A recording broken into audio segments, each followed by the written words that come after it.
Selamat sore, bertemu kembali dengan saya Eko Aris dari program studi Teknologi Rekayasa Mekatronika, Fakultas Vokasi Universitas Sanata Dharma Yogyakarta.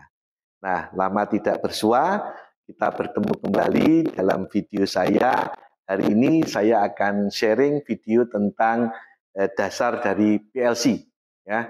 Nah, saat kita bicara tentang sistem mekatronika, maka PLC merupakan salah satu elemen penting di dalam sistem mekatronika kita.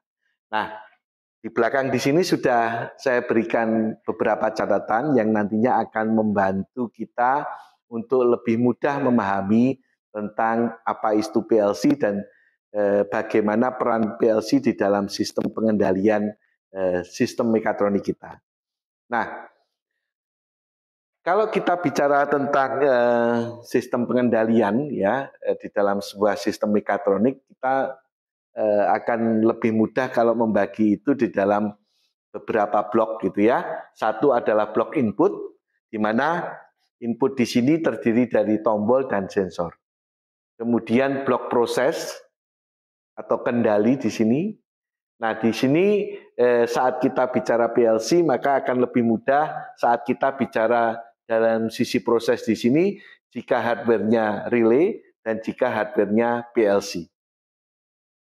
Ini saya katakan hard, ini saya katakan soft, karena nanti logika yang dibangun di dalam sistem pengendalian kita, proses kita di sini, kalau relay, maka dia menggunakan kabel, maka saya sebut hard. Kalau PLC menggunakan software, maka kita sebut soft di sini. Nah, kemudian dari input proses, kemudian menghasilkan output. Nah, output yang banyak kita pelajari di dalam sistem mekatronik kita terbagi menjadi 3, elektrik, elektroneumatik, dan elektrohidrolik.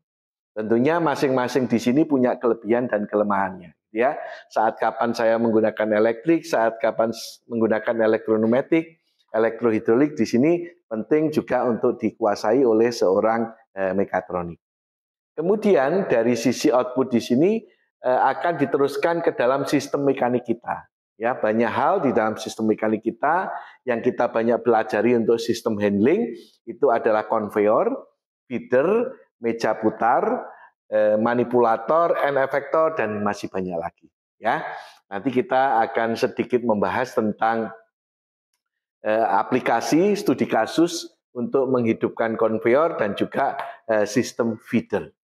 Nah, ini adalah konsep dari sistem pengendalian kita di dalam sistem mekatronik kita. Itu mesti kenapa mekatronik di sini kan mekanik, kemudian ada elektronik, kemudian ada programnya berbasis komputer atau pengendalian berbasis komputer. Nah, di dalam sistem mekatronik ini mesti selalu seperti ini. Dan PLC posisinya di sini adalah sebagai elemen proses, elemen kendali ya, menggantikan relay ya, menggantikan relay. Jadi dulu sebelum adanya PLC maka pengendalian itu banyak menggunakan relay ya. Nah, setelah PLC ditemukan, relay ini sudah mulai banyak digantikan oleh PLC. Tetapi logika atau cara pemrogramannya sama antara relay dengan PLC yang kita kenal dengan namanya skematik diagram atau ladder diagram. Nah, saat kita bicara tentang pemrograman PLC atau pemrograman berbasis relay, maka kita harus menguasai bahasa-bahasa simbol, gitu ya. Karena nanti rangkaian skematik diagram itu digambarkan dengan menggunakan bahasa simbol. Terus kemudian di samping skematik diagram untuk belajar PLC kita juga harus tahu tentang wiring diagram. Ya. Nah, skematik diagram ini nanti yang akan diterjemahkan ke dalam program PLC. Sedangkan wiring diagram di sini akan berguna untuk wiring input dan output dari sistem mekatronik kita. Nah, untuk belajar tentang PLC, ya, sekarang bagi mungkin teman-teman yang pemula belum paham tentang PLC, kita akan lebih mudah belajar itu berdasarkan studi kasus. Ya, studi kasusnya tentunya kita studi kasus sistem mekatronik sederhana. Nah, ada 2 kasus nanti yang saya sampaikan. Kasus yang pertama, ini kita akan menggerakkan konveyor. Ya, tadi kan ada input, ada proses, ada output, kemudian ada sistem mekanik. Nah, untuk kasus yang pertama kita sistem mekaniknya adalah konveyor. Oke, untuk kasus yang kedua kita akan mensuplai benda. Ya, untuk sistem mekaniknya adalah feeder. Oke, nah kita mulai dari kasus pertama dan nanti baik kasus pertama ataupun kasus kedua kita akan coba selesaikan dengan menggunakan basis relay, dengan menggunakan basis PLC, gitu ya. Nah kasus pertama tombol, Anda tahu bahwa di sini elemen input di dalam sistem mekatronik kita itu terdiri dari tombol maupun sensor. Nah untuk kasus satu ini ada 3 buah tombol, berarti kita ada 3 buah input, ya, tombol 1, tombol 2, dan tombol 3. Tombol 1 jika aktif, jika ditekan, maka belt conveyor akan bergerak maju. Tombol 2 jika aktif, belt conveyor akan bergerak mundur. Tombol 3 jika aktif, maka belt conveyor akan berhenti. Ya, nah di sini kasusnya sederhana, gitu ya, hanya memajukan konveyor atau memundurkan konveyor atau menghentikan konveyor dengan 3 buah tombol. Maka pertama kita harus tahu inputnya, terus kemudian saat kita bicara belt conveyor ini kan sistem mekanik. Tetapi di dalam proses pengendalian ini karena kita berbasis elektrik, baik relay maupun PLC, maka outputnya di sini adalah output yang nantinya akan menggerakkan dari sistem mekanik kita, akan menggerakkan konveyor. Nah, dalam hal ini untuk menggerakkan konveyor itu kita menggunakan sistem outputnya adalah elektrik, yaitu motor listrik. Oke, maka bagaimana cara kita memanfaatkan di sini bahasa simbol atau skematik diagram untuk menyelesaikan kasus kita? Nah, kita gambar di sini. Simbol dari tombol ini adalah simbol tombol dari normally close. Maka kondisi normal tertutup. Ini aliran listrik mengalir. Ini adalah simbol tombol normally open. Kemudian ini kontak normally close, kontak normally open. Dan ini adalah simbol dari relay, ya, dari relay. Nah, saat nantinya kita bicara motor DC, maka ini adalah relay DC. Saat nanti kita bicara motor AC, K ini adalah kontaktor, gitu ya, kontaktor. Nah, kita menyelesaikan relay ini dengan dua, ya, dengan dua dua output, ya, output motor. Kalau motor DC ini, kalau motor AC 3 fase. Nah, ini adalah tombol 1. Jika tombol 1 ditekan, maka yang terjadi aliran listrik mengalir. K1 ini akan aktif. Kalau K1 aktif, maka ini K1 ini akan menutup. Ini adalah sistem pengunciannya. Nah, kalau di sini menutup, maka meskipun tombol 1 itu dilepas, listriknya masih tetap mengalir sehingga K1 ini terkunci, tetap hidup. Nah, di sini ada kontak normally close K1. Nah, kalau K1 ini aktif, maka K1 ini terbuka. Nah, ini adalah sistem interlock. Supaya saat konveyor maju, tombol 2 ini tidak bisa ditekan langsung memundurkan konveyor. Maka di dalam sistem mekatronik mungkin itu berbahaya, sistem mekanik kita mungkin jadi cepat rusak, terus kemudian sistem delivery kita, misalnya kalau delivery botol, botolnya bisa tumpah dan sebagainya. Nah, maka kita ada sistem interlock di sini, ya. Di sini adalah sistem interlocknya. Oke, nah kemudian kalau kita ingin membalik, ini adalah maju di sini, ini maju, ini adalah mundur. Ya, ini adalah sistem kendalinya, ya. Sistem kendali di sini dibedakan dengan sistem daya karena di sini tegangan dan arusnya kecil, di sini tegangan dan arusnya besar, gitu ya. Nah, kalau K1 ini aktif, maka K1 ini akan aktif untuk motor DC, K1 ini aktif sehingga motor DC akan berputar clockwise. Nah, motor DC ini kalau memutar konveyor, konveyornya akan maju. Kalau misalnya di sini yang ditekan adalah tombol 2, maka yang aktif adalah tombol 2. Kalau tombol 2 kalau K2-nya aktif, maka ini K2 aktif, K2 aktif. Nah, di sini polaritas plus minusnya akan terbalik motornya. Sehingga motor DC ini karakteristiknya kalau plus minusnya dibalik, polaritasnya terbalik, maka arah putarannya akan terbalik. Sehingga kalau ini putarannya counterclockwise, konveyornya akan mundur. Oke. Nah, sebelum membalik baik maju akan dibuat mundur, maka tombol 3 harus ditekan. Artinya harus dihentikan dulu. Nah, sistem ini ada interlocknya sehingga kita tidak bisa langsung membalik arah putaran.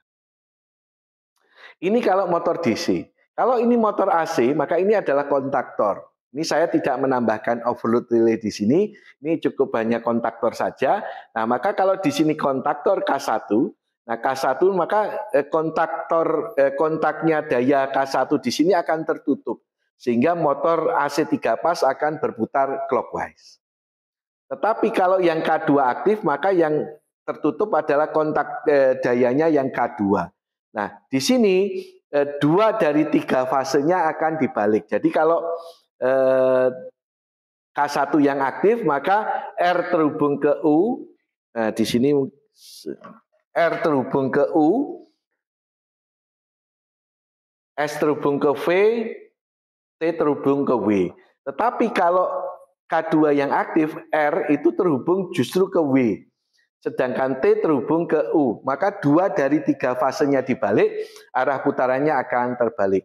Ini kalau konveyornya kita menggunakan motor AC. Nah, nanti saat di mekatronik kita juga belajar. Mungkin saat kita hanya menggunakan kontaktor, maka kita tidak bisa mengatur kecepatan dari konveyor kita. Nah, supaya kita bisa mengatur dengan mudah, nanti kita tidak menggunakan sistem kontaktor, tetapi menggunakan inverter. Nah, dengan menggunakan inverter, maka kita bisa mengatur kecepatan motor AC 3 pas kita. Ya. Nah, ini kalau kita penyelesaiannya menggunakan relay atau kontaktor. Ya. Ini untuk kasus yang pertama. Kalau kasus yang kedua, ini tombol 1 aktif dan ada benda kerja, maka feeder akan suplai benda menggunakan silinder. Jadi silindernya akan mendorong maju. Setelah benda disuplai, maka silinder akan mundur. Jadi kalau tombol ditekan dan ada benda, maka silindernya akan mendorong. Setelah dia maksimal, maka dia akan mundur. Nah, ini kita kalau sistemnya menggunakan silinder, maka kita tidak menggunakan motor listrik di sini, tapi menggunakan elektropneumatik, di mana sistem mekaniknya adalah feeder. Di sini ada sistem menggunakan silinder. Maka kita juga harus tahu bahasa simbolnya. Ya, ini adalah bahasa simbol untuk sistem elektropneumatik. Ya, kendalinya menggunakan elektrik, sistem dayanya menggunakan pneumatik atau angin. Nah, di sini sensor 1B1 untuk benda kerja mengaktifkan relay K1. Sensor 1B2 ini untuk silinder posisi maksimal mengaktifkan relay K2. Maka di sini sistem skematik diagramnya, jika tombol ditekan dan ada benda, maka yang terjadi K3 ini akan aktif. Nah, kalau K3 ini aktif, maka ini akan tertutup sehingga terkunci. Kalau ini terkunci, terus kemudian K3 ini juga akan tertutup sehingga 1Y1 solenoidnya di sini aktif. 1Y1 ini akan mengaktifkan solenoid valve yang ada di sini sehingga ruangannya bergeser, silindernya menjadi maju. Kalau silindernya maju menyentuh 1B2, maka K2-nya aktif. K2 aktif akan memutus di sini sehingga K3-nya mati. Kalau K3-nya mati, ini terbuka, 1Y1 mati, maka ini mundur kembali karena ada pegas. Maka kita harus tahu ini simbol elektrik dan simbol pneumatik. Itu ya, sebagai orang mekatronik. Nah, semuanya ini, baik tadi kasus 1 dan kasus 2, yang di sini diselesaikan menggunakan relay. Gitu ya, dan kontaktor kalau kita AC. Nah, bagaimana kalau kita menyelesaikan itu menggunakan PLC? Nah, kita tahu bahwa PLC itu telah banyak menggantikan relay ya, yang sebelumnya banyak digunakan di industri. Nah, dengan sistem PLC maka kita dapat menghemat wiring, menghemat space, menghemat energi, sehingga sistem kita menjadi lebih compact, gitu ya. Tentunya nanti cost secara keseluruhan menjadi murah karena konsumsi energinya menjadi lebih kecil. Nah, coba sekarang kita akan menyelesaikan kasus yang pertama dulu menggunakan sistem PLC. Nah, tadi kan kita kasus pertama ada 3 buah tombol. Nah, maka tombol ini kan sebagai input. Maka kita harus tahu wiring diagram untuk input PLC. Ini tombol 1, tombol 2, tombol 3 ya. Ini untuk mutar clockwise, mutar counterclockwise dan untuk menghentikan. Terus kemudian outputnya di sini karena belt conveyor maju dan mundur di sini butuh 2 relay ya atau 2 kontaktor kalau ini kontaktor, maka outputnya di sini adalah output relay ya, output relay. Nah, di sini output relay di sini ini wiring dan juga nanti programnya ini adalah sistem kendalinya. Sedangkan sistem dayanya tetap sama, sistem dayanya untuk motor DC, untuk dayanya motor AC. Nah, karena di sini nanti kita bisa menggunakan untuk relay yang DC maupun kontaktor yang AC, maka kita memilih PLC yang relay output. Ya, relay output di sini kita bisa menghubungkan ini ke DC dan bisa menghubungkan ke AC. Hanya saja arus maksimalnya adalah 2 ampere. Ya, yang nantinya akan harus kita batasi. Nah, jadi tadi tombolnya dihubungkan ke input, terus kemudian relay atau kontaktornya dihubungkan ke output. Nah, kita harus tahu alamat-alamat inputnya dan alamat outputnya. Karena ini nanti harus dimasukkan ke dalam program kita. Nah, program ini sama persis dengan program yang ada di sini, ya. Jadi ini adalah tombol stop, ini adalah tombol yang digunakan untuk maju atau clockwise, ini tombol yang digunakan untuk ini yang di sini berarti ini 100 00, ini adalah 100.01, ya. Jadi kalau misalnya tombolnya clockwise ini saya tekan yang terhubung ke alamat 0, maka alamat 0 ini akan tertutup. Kalau alamat 0 ini tertutup, maka di sini 100.00 aktif. Kalau 100.00 aktif, maka ini akan tertutup sehingga ini terkunci. Sama persis dengan yang tadi saat kita belajar relay. Jadi teman-teman untuk belajar PLC biasanya di sini kita belajar pengendalian berbasis relay dulu. Karena logikanya sama, kita menggunakan skematik diagram atau ladder diagram. Jadi kalau nanti sudah menguasai pengendalian menggunakan relay, dengan mudah kita akan bisa pengendalian menggunakan PLC. Gitu ya. Jadi di sini nanti kalau 100.00 aktif, maka relay K1-nya aktif. Kalau relay K1 aktif untuk kasus di motor DC ini tertutup sehingga motor DC-nya clockwise. Untuk kasus yang kontaktor maka K1 aktif, ini motor AC-nya 3 pas berputar clockwise. Tetapi kalau K2-nya yang aktif, yang di sini ya counterclockwise-nya yang aktif, maka 100.01 aktif, yang aktif adalah K2. Ini juga dilengkapi dengan sistem interlock. Gitu ya.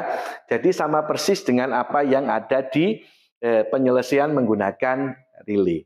Gitu teman-teman ya. Jadi jangan keburu merasa sulit dulu saat kita belajar PLC. Nah, dimulai dari hal yang sederhana untuk memahami dulu dasarnya, logikanya bagaimana. Dasar pemrograman PLC-nya itu didasarkan dengan pemrograman menggunakan kabel, komponen utamanya adalah relay. Begitu ya. Nah, bagaimana kalau kasus 2 ini diselesaikan? Nah, kita di sini belum menyelesaikan kasus 2. Berarti apa yang harus kita lakukan di sini? Ini inputnya ada tombol 1, ada sensor benda kerja, terus kemudian sensor maksimal silinder. Berarti ada 3 input juga ya. Misalnya ini tombolnya kita gunakan untuk, ini adalah tombol gitu ya, tombolnya. Terus kemudian yang di sini ini kita menggunakan sensor, gitu ya. Sensornya kita menggunakan misalnya proximity induktif, ya. Ini ada plus ada minusnya, ya. Ini yang PNP. Ya. Kemudian yang sensor maksimalnya misalnya kita posisi maksimalnya kita menggunakan limit switch misalnya gitu ya. Nanti banyak jenis sensor yang harus kita pelajari sesuai dengan kebutuhan kita. Jadi ini ada benda kerjanya di sini, ini adalah sensornya.